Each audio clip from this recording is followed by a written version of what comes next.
In the first days of May, 1,994, 3 million people lined the streets of São Paulo.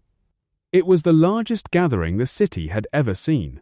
They had not come for a statesman, nor a soldier, but for a racing driver, a man who, for one nation, had come to mean considerably more than motor racing itself. His name was Ayrton Senna, and to understand what he meant, and what the sport lost, one must go back a decade, to the greatest rivalry Formula One has ever known. 2 men, 1 team, and a contest so fierce that it would redraw the boundaries of what sport could bear. This is the story of Senna and Prost.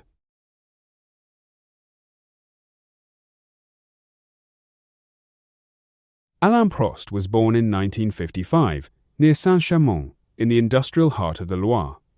He was small, wiry, and utterly unsentimental about speed. To Prost, a racing car was a problem to be solved. He won races the way a chess master wins games quietly, inevitably, and with the minimum of effort. The paddock called him the Professor. By the mid-1980s, he was, by common consent, the finest driver in the world. Ayrton Senna da Silva was born in São Paulo in 1960, into wealth and into obsession. He drove karts from the age of 4, and by his own account, never truly loved anything else. Where Prost calculated, Senna believed. He spoke of driving as a spiritual act, of finding God in the narrowing space between the wall and the apex.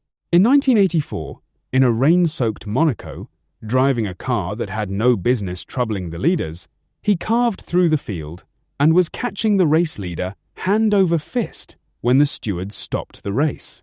The man leading that day, in the McLaren, was Alain Prost. It was the first time the old order had sighted the new. It would not be the last.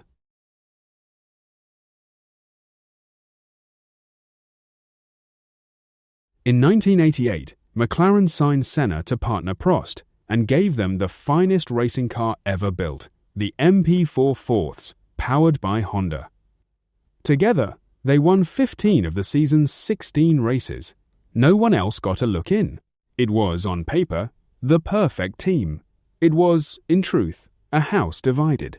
At Monaco, Senna took pole position by 1.5 seconds an eternity and later described the lap as an out-of-body experience, as though he were watching himself from above. He was leading the race comfortably when he put the car into the barrier at Poitiers, walked to his apartment, and did not speak for hours. Senna took the title that year, but the rivalry had begun to curdle. At Imola, in 1989, the 2 men made a private agreement not to fight into the first corner. Senna broke it. Prost felt betrayed. Senna felt persecuted. From that day, the 2 best drivers in the world, sharing one garage, stopped speaking to one another almost entirely.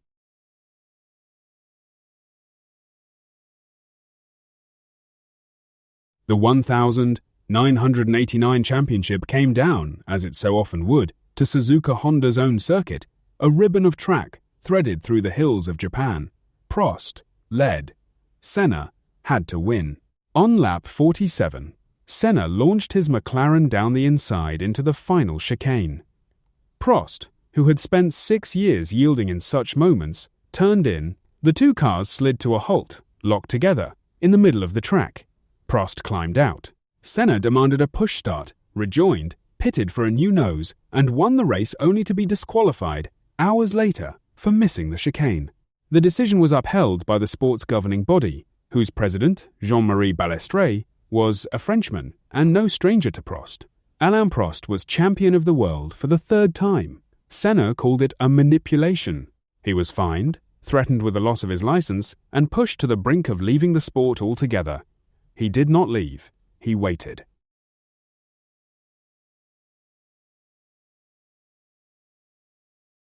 A year later, they returned to Suzuka.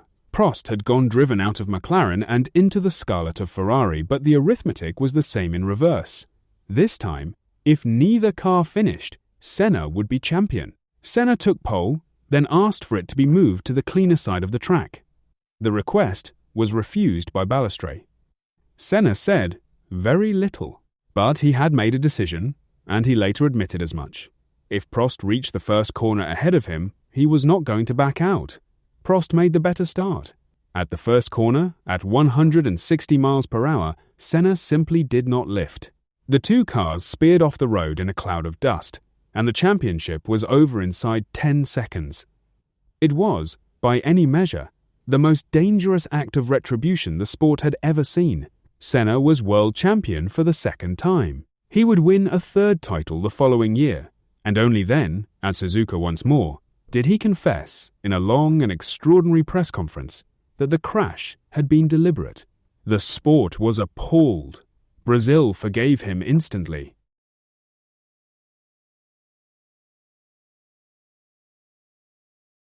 Time, in the end, did what the stewards could not. By 1993, Prost had taken refuge at Williams, in the best car of the age, and won his fourth world championship. Senna, in an inferior McLaren, produced some of the finest driving of his life, including, at a sodden Donington Park, an opening lap widely regarded as the greatest ever driven. Prost announced his retirement that autumn, and at the final race in Adelaide, something unexpected happened. Senna won, and on the podium, he reached down, took his old enemy by the hand, and pulled him up onto the top step beside him. The embrace lasted only a moment. Those who were there say it felt like the end of a war. With Prost gone, Senna inherited his seat at Williams for 1,994. He had, at last, everything he wanted. He telephoned Prost that winter, more than once, simply to talk. He told him, on French television, that he missed him. Prost, to his own surprise, found that he missed Senna too. A rivalry that had nearly destroyed them both was becoming, slowly and awkwardly, a friendship.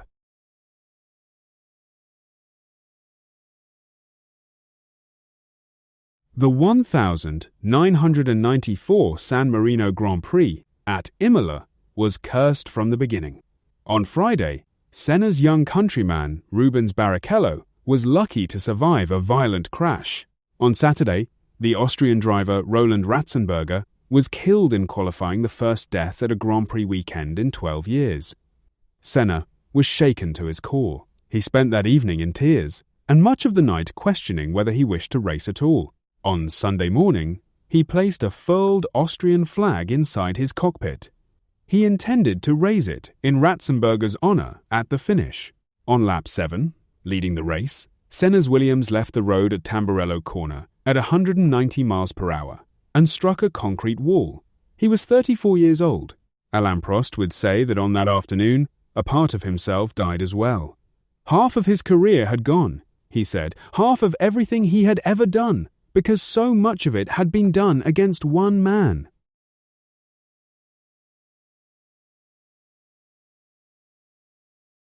Brazil declared 3 days of national mourning, and among the men who carried Ayrton Senna's coffin through the streets of São Paulo was Alain Prost. The old enemy had come to say goodbye. In the years that followed, Prost became a trustee of the Senna Foundation, which has since educated many millions of Brazilian children. He has said that of all the tributes paid to him in half a century of motor racing, the one he treasures most is that, at the end, Senna regarded him as a friend. Formula One was changed forever by that weekend at Imola.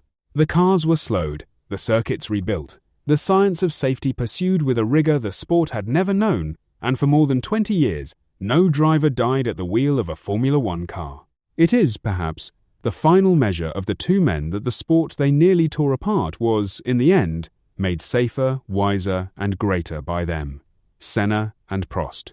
Genius and reason. Fire and ice. Formula One has never seen their like again, and it is not at all certain that it ever will.